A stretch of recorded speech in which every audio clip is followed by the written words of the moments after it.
Everyone, कैसे हो आप सब। स्वागत है आपका अपने चैनल टीचिंग विद बानी में। फ्रेंड, जैसा कि आपको पता है, रोज़ शाम 8 बजे हमारे चैनल पर हिंदी की क्लास होती है। उसके अकॉर्डिंग हम अपनी आज की क्लास को स्टार्ट करेंगे। आज की जो हमारी क्लास है वो मोस्ट इम्पॉर्टेंट है, क्योंकि आज की क्लास में पढ़ेंगे हिंदी के प्रमुख कवि और उनकी रचनाएँ। पेपर में बहुत क्वेश्चन बनते हैं इनकी रचनाओं से, और उनसे कुछ क्वेश्चन बनते हैं कि किससे के बारे में क्या बोला है। तो आज हम सभी को एक वीडियो में ख़त्म करेंगे। तो चलिए वीडियो को स्टार्ट करते हैं। उससे पहले अगर आप चैनल पर नए हो तो चैनल को सब्सक्राइब और वीडियो को लाइक ज़रूर करना। चलिए वीडियो को स्टार्ट करते हैं। सबसे पहले हम पढ़ेंगे संत कबीरदास को। पेपर में बहुत क्वेश्चन बनते हैं कबीरदास से। अब आप कहोगे कबीरदास से क्या क्वेश्चन बनते हैं, तो चलिए देखते हैं। सबसे पहला क्वेश्चन बनता है कि संत कबीरदास की प्रमुख रचना क्या है। तो आपको याद रखना, जो संत कबीरदास है इनकी प्रमुख रचना का नाम है बीजक। पेपर में बहुत बार पूछा गया कि बीजक किसकी रचना है, तो आपको याद रखना है ये है संत कबीरदास की। अब बनता है क्वेश्चन कि बीजक के कितने भाग थे। तो आपको याद रखना बीजक के हैं वो 3 भाग थे। क्या क्या थे? साखी, सवत, रामायणी। आपको याद रखना ये बीजक के भाग थे, ये अलग से रचनाएं थी नहीं, इसकी बीजक के भाग है। पेपर में पूछा गया क्वेश्चन कि बीजक के भाग क्या है, तो आपको याद रखना साखी, सवत, रामायणी। अब एक इम्पॉर्टेंट क्वेश्चन जो पेपर में बहुत पूछा जाता है कि किसने कबीरदास को भाषा का डिटेक्टर कहा था। मैंने अपने मॉक टेस्ट में भी आपको कराया, अगर आप स्टार्टिंग से क्लास पढ़ते हो तो आपको जरूर दे पढ़ा होगा। तो आपको याद रखना हजारी प्रसाद द्विवेदी ने कबीरदास जी को भाषा का डिटेक्टर कहा था। ये बहुत ज़्यादा पूछा जाने वाला ट्रेंडिंग क्वेश्चन है, तो आप स्किप मत करना। अब हम पढ़ेंगे सूरदास को। तो सूरदास से जो क्वेश्चन बनते हैं, सबसे पहले महाकवि सूरदास ने ब्रज भाषा में लगभग 1.25 लाख पदों की रचना की थी। पेपर में पूछा गया कि किसने 1.25 लाख पदों की रचना की है, तो सूरदास ने की है। किस भाषा में की है? ब्रज भाषा में। अब क्या है, किंतु इनकी 3 रचनाएं ही उपलब्ध हैं। सूरदास की रचना में श्रृंगार और पात्सल रस का अद्भुत वर्णन है। इधर रस आपको याद रखना, ये आपको पीडीएफ मिल जाएगी, तो आप पीडीएफ में याद कर लेना। तो आपको याद मैंने क्या बताया, महाकवि सूरदास ने ब्रज भाषा में लगभग 1.25 लाख पदों की रचना की थी, किंतु उनकी 3 रचनाएं ही उपलब्ध हैं। सूरदास की रचनाओं में श्रृंगार और पात्सल रस का अनुभव वर्णन है। तो आपको याद रखना, पेपर में बहुत बार पूछा है कि सूरदास की रचना में किसका वर्णन है? श्रृंगार और पात्सल रस का। अब अगर इनकी प्रमुख रचनाओं की बात करें जो पेपर में बहुत बार ट्रेंडिंग में रही हैं, तो है सूरसागर। बहुत बार पूछा गया सूरसागर किसकी रचना है, तो ये है सूरदास की। सूरसावली भी सूरदास की रचना, और साहित्य लहरी, ये तीनों रचनाएं पेपर में काफ़ी बार पूछी जाती हैं। तो आपको याद रखना सूरसागर, सूरसावली और साहित्य लहरी, ये तीनों रचनाएं सूरदास जी की हैं। और आपको सूरदास में ये क्वेश्चन भी बनता है कि इन किस रस की वर्णन इनकी रचनाओं में? श्रृंगार और वात्सल रस का। अब हम तुलसीदास की बात करें तो तुलसीदास से सबसे पहला पॉइंट बनता है तुलसीदास जी द्वारा रचित 12 ग्रंथ प्रामाणिक माने जाते हैं, जिनमें रामचरितमानस प्रमुख है। तो आपको याद क्या बताया मैंने, तुलसीदास जी की जो रचनाएं हैं इनमें 12 जो ग्रंथ है वो प्रामाणिक माने जाते हैं, और इनमें रामचरितमानस प्रमुख है। दोस्तों, वीडियो पसंद आए तो वीडियो को लाइक, चैनल को सब्सक्राइब और अपने दोस्तों से वीडियो को शेयर कीजिए। प्लीज़ आपसे रिक्वेस्ट करूंगी सभी लोग कमेंट में ज़रूर बताना कि आज की क्लास आपको कैसी लगी है। अब हम आएंगे इनकी प्रमुख रचनाओं। अब तुलसीदास की जो प्रमुख रचनाएं जो पेपर में बहुत पूछी जाती हैं, तो आपको याद रखना विनय पत्रिका, कवितावली, गीतावली, दोहावली, जानकी मंगल और रामलला नच्छो। ये ऐसी रचनाएं हैं, इनकी रचनाएं तो बहुत हैं जिसमें ये इम्पोर्टेंट है, वही मैंने ली जो पेपर में ट्रेंडिंग में रहती हैं। तो क्या है? विनय पत्रिका, कवितावली, गीतावली, दोहावली, जानकी मंगल और रामलला नच्छो। ये मोस्ट इम्पोर्टेंट है, तो आपको याद रखना है। अगर आप तुलसीदास जी का पूरा जीवन परिचय पढ़ना चाहते हो तो आप मेरे चैनल पर जाना, उधर मैंने पूरा इन्हें डिटेल में पढ़ाया है, तो वो उस क्लास को ज़रूर देखना, तो आपके सारे डाउट है वो क्लियर हो जाएंगे। अब इधर बनता है तुलसीदास जी से एक क्वेश्चन बनता है कि इनका जो मानस, इनका काव्य है, ये किस भाषा में लिखा गया। तो आपको याद रखना इन तुलसीदास जी का जो मानस काव्य है वो अवधी भाषा में लिखा गया। तो इनका जो कृष्ण काव्य है, अगर कृष्ण काव्य पूछा जाए तो ब्रज भाषा में, और मानस काव्य वो अवधी भाषा में। ये क्वेश्चन बना है, इसलिए मैंने आपको इधर पे बता दिया। पेपर में काफ़ी बार ये ट्रेंडिंग में रहा है कि तुलसीदास जी का कृष्ण काव्य किस भाषा में लिखा गया, तो आपको याद रखना ब्रज भाषा में, और जो मानस है वो अवधी भाषा में। अब हम मीराबाई की बात करें तो मीरा जी बाई की रचना ही जो है रचनाएं हैं वो बहुत पेपर में पूछी जाती हैं, जिसमें नरसिंह जी का मायरा, राग गोविंद, गीत गोविंद, राग सोरठा के पद। आपको याद रखना ये चारों रचनाएं पेपर में बहुत पूछी गई है। नरसिंह जी का मायरा इम्पोर्टेंट, मोस्ट राग सोरठा के पद ये भी बहुत ज़्यादा इम्पोर्टेंट। वैसे तो चारों आपको याद रखनी है, चारों ही इम्पोर्टेंट है, जिसमें अगर मोस्ट इम्पोर्टेंट की बात करें तो नरसिंह जी का मायरा, राग सोरठा के पद बहुत बार पूछा गया कि राग सोरठा के पद किसकी है, तो मीराबाई के है। नरसिंह जी का मायरा किसका है, मीराबाई का। अब हम पूछेंगे रहीमदास को पढ़ेंगे तो पेपर में बहुत क्वेश्चन बनता है कि ये अकबर के प्रधान सेनापति हैं, मंत्री तथा दरबार के 9 रत्नों में से थे। पेपर में बहुत बार पूछा गया कि अकबर के प्रधान सेनापति निम्न में से थे, ये क्वेश्चन बना था। तो आपको याद रखना वो थे रहीमदास। और आपको याद रखना ये भी क्वेश्चन बना है कि अकबर के 9 रत्न में शामिल थे, तो ये भी आपको याद रखना वो थे रहीमदास। ये दोनों क्वेश्चन बने हैं, मैंने अपने मन से नहीं बनाए हैं, इंपॉर्टेंट है इसलिए मैं आपको बता रही हूँ। मैं आज की क्लास में जितना भी आपको बता रही हूँ ये सभी इंपॉर्टेंट है और पेपर में बहुत बार रिपीट हुआ है। अगर पीओ से लगाते हो तो आपको खुद पता होगा कि ये पेपर में आते हैं क्वेश्चन। पेपर में बहुत पूछा गया कि अकबर ने किसकी उपाधि दी थी, तो क्या दी थी, खाने खाना की। मोस्ट इम्पॉर्टेंट है। रहीमदास का भी जीवन परिचय मैंने सेपरेट पढ़ाया है, जिसने नई क्लास देखी वो देख लेना, तो आपके सारे डाउट उधर से क्लियर हो जाएंगे। अब अगर रहीमदास की रचनाओं की बात की जाए, वैसे तो बहुत रचनाएं हैं जो इम्पोर्टेंट है, जो पेपर में बहुत पूछी जाती हैं, तो आपको याद रखना रहीम, सतसई, मदनाष्टक, बरवे नायिका। बरवे नायिका पूछी गई थी और लोग तुलसीदास में लगा देते हैं, तो आपको याद रखना बरवे नायिका रहीमदास की है। मदनाष्टक किसकी रचना है, रहीमदास की। रहीम सतसई तो है ही, आपको ये नाम से ही याद रहेगा। ये तीनों रचनाएं पेपर में मोस्ट इम्पोर्टेंट है, बहुत बार रिपीट हुई हैं। अब हम बात करेंगे बिहारी की। तो बिहारी से जो पॉइंट बनते हैं ये मुख्य रूप से श्रृंगार रस के कवि माने जाते हैं। अगर बादशाह और श्रृंगार रस पूछा जाए तो आपका आंसर अलग होगा, लेकिन अगर पूछा जाए श्रृंगार रस और ऑप्शन में बिहारी है तो आप बिहारी को टिक करना। तो ये मुख्य रूप से श्रृंगार रस के कवि माने जाते हैं। इनकी एकमात्र रचना बिहारी सतसई। पेपर में बहुत बार बनाया है कि ऐसे कौन से कवि थे जिनकी एकमात्र रचना से वो अमर हो गए थे, मतलब फेमस हो गए थे। अमर का मतलब डेथ से नहीं है, फेमस होने से। तो आपको याद रखना बिहारी सतसई है जो बिहारी जी की रचना है, जिससे ये बहुत ज़्यादा अमर हो गए थे, मतलब फेमस हो गए थे। अब हम पढ़ेंगे मैथिली शरण गुप्त। मैथिली शरण गुप्त से ये क्वेश्चन बहुत बनते हैं कि इन्हें राष्ट्र कवि का सम्मान प्रदान किया गया था। पेपर में बहुत बार पूछा गया कि राष्ट्र कवि का सम्मान प्राप्त हुआ था, तो किसे हुआ था, मैथिली शरण गुप्त को। ये आचार्य महावीर प्रसाद द्विवेदी को अपना काव्य गुरु मानते थे। ये भी क्वेश्चन में बना था कि आचार्य महावीर प्रसाद द्विवेदी को अपना काव्य गुरु कौन मानते थे, तो कौन मानते थे, मैथिली शरण गुप्त।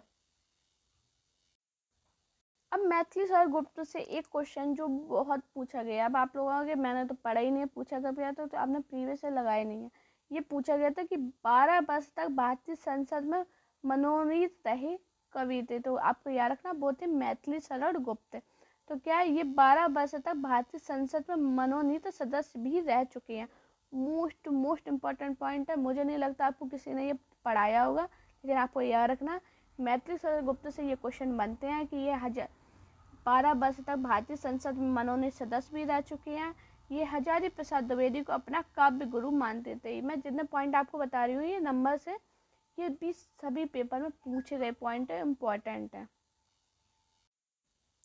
अगर मैथिली शरण गुप्त की हम रचनाओं की बात करें तो साकेत इनका महाकाव्य है। आपको याद रखना साकेत महाकाव्य किसका है, मैथिली शरण गुप्त का।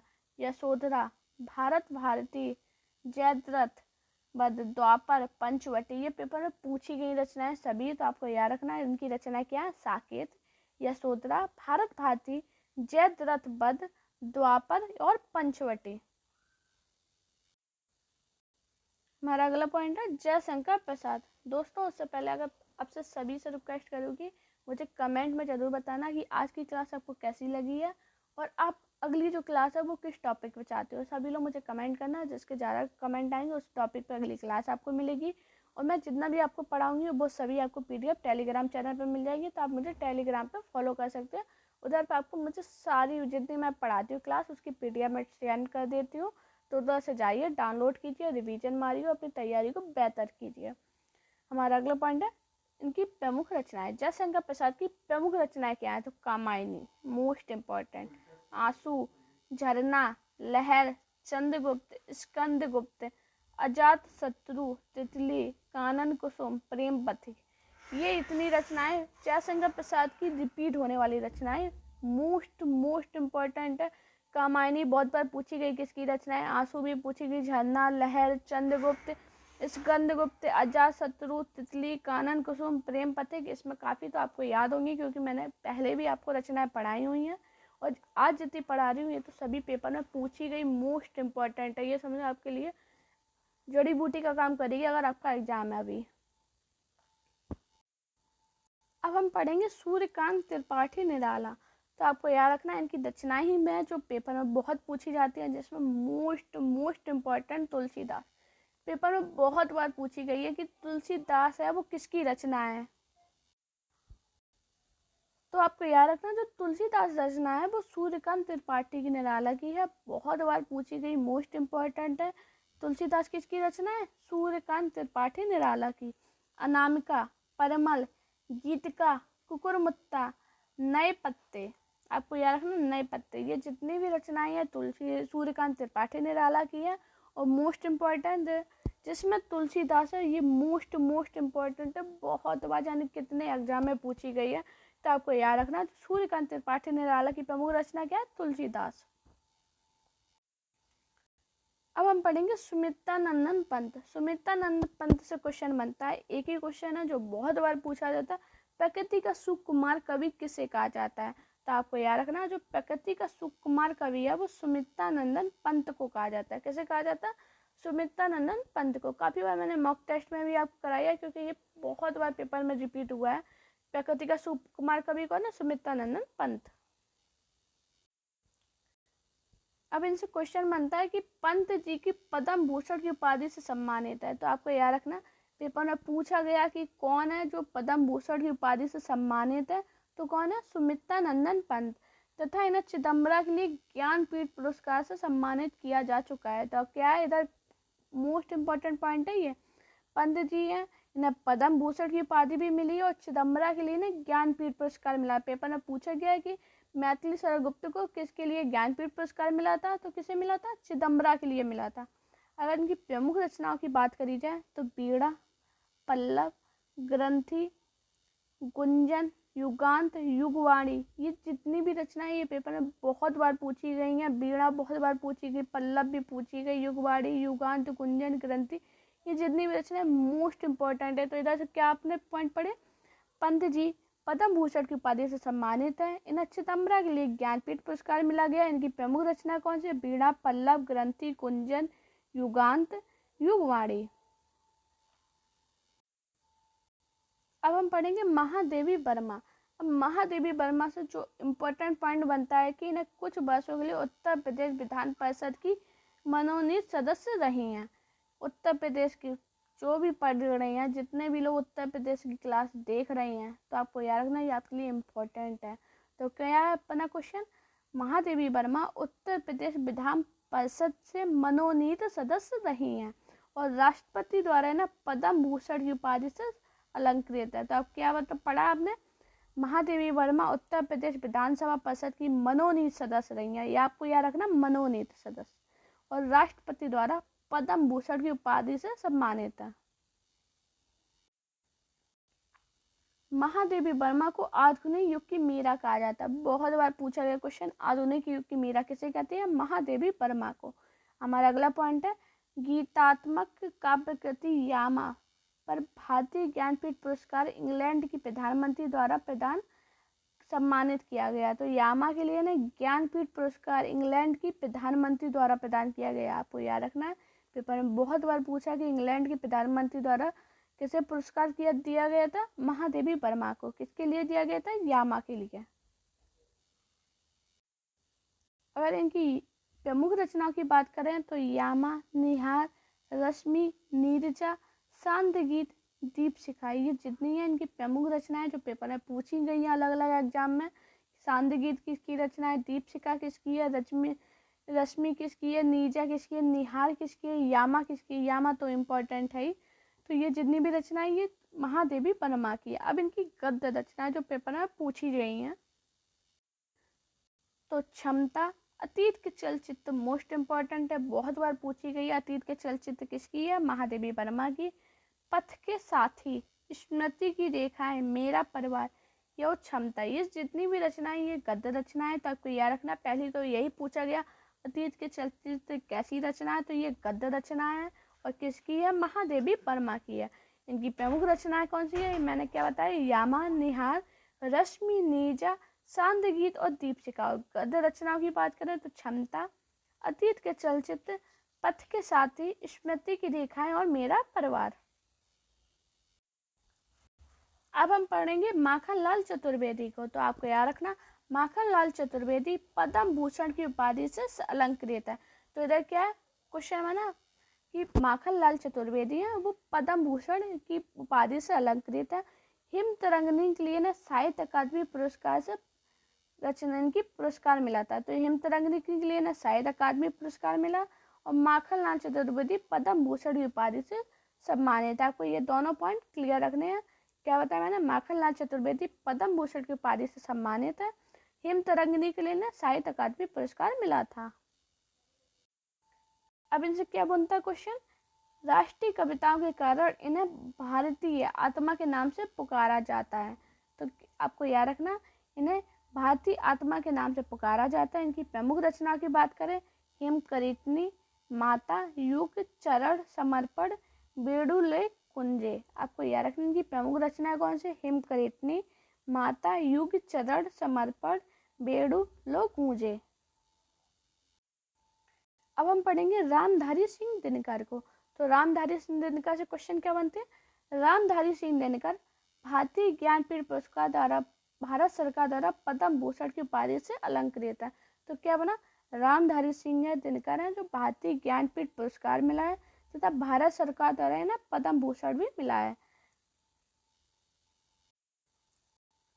हमारा अगला पॉइंट है, सन 1952 में भारतीय संसद ने राज्यसभा के सदस्य बने। तो इन कब बने थे अब राज्यसभा के सदस्य, 1952 में। इनकी प्रमुख रचनाओं की बात करें, कुरुक्षेत्र, रेणुका, हुंकार, उर्वशी, रसवंती, रश्मिरथी, अर्धनारीश्वर, रेती के फूल, संस्कृति के 4 अध्याय, भारतीय संस्कृति की एकता आदि। इनकी ये प्रमुख रचनाएं हैं, पेपर में बहुत बार पूछी गई हैं इनकी रचना। और मैंने जितनी भी रचना बताई हैं ये सभी पेपर में पूछी गई हैं। समझ लो ये जितनी भी रचनाएं हैं ये मोस्ट इम्पॉर्टेंट है। अगर आपने इतनी रचनाएं याद कर ली तो आपका काम हो जाएगा, आपका कोई क्वेश्चन गलत नहीं होगा मेरे ख्याल से। अब हम पढ़ेंगे सोहनलाल द्विवेदी। इनकी प्रमुख रचनाओं की बात करें तो भैरवी, पूजा गीत, युगधारा, बसंती, दूध बतासा, झरना, कुणाल, खास वृत्ता। ये आपको याद रखना है। कुणाल इनका खंड काव्य है और बासबत्ता ये प्रबंध काव्य है। ये पेपर में पूछा गया कि कुणाल इनका कैसा काव्य है, तो ये खंड काव्य है। इनकी ये प्रमुख रचनाएं जो पेपर में बहुत बार पूछी गई मोस्ट इम्पॉर्टेंट रचनाएं हैं। दोस्तों आज मुझे कमेंट में ज़रूर बताना कि आज की क्लास आपको कैसी लगी है। और ये जो आपको क्लास आज मैंने पढ़ाई है इसकी पीडीएफ आपको मेरे टेलीग्राम चैनल पर मिल जाएगी, टीचिंग विद वानी पे। और मेरा इंस्टाग्राम अकाउंट है वानी शर्मा ऑफिशियल, आप मुझे दोनों पे फॉलो कर लेना। टेलीग्राम पे आपको इसकी पीडीएफ मिल जाएगी। और अगर आपको पढ़ाई में कोई भी प्रॉब्लम हो रही है और आपको लग रहा है कि आपको इस टॉपिक पर मुझे बात करनी चाहिए कि मैम मुझे ये टॉपिक समझा दीजिए या बता दीजिए, क्लास पढ़ा दीजिए, तो आप मुझे मेरे इंस्टाग्राम अकाउंट पर मुझे मैसेज कर सकते हैं। मेरे दोनों आईडी के लिंक है वो डिस्क्रिप्शन में आपको मिल जाएगी। दोस्तों अपना प्यार और सपोर्ट चैनल पर बनाए रखिए। और प्लीज़ आपसे रिक्वेस्ट करूँगी आज मुझे एक प्यारा सा कमेंट करना है कि आपको क्लास कैसी लगी है। वीडियो पसंद आए तो लाइक शेयर सब्सक्राइब जरूर करना। Thank you guys for watching this video.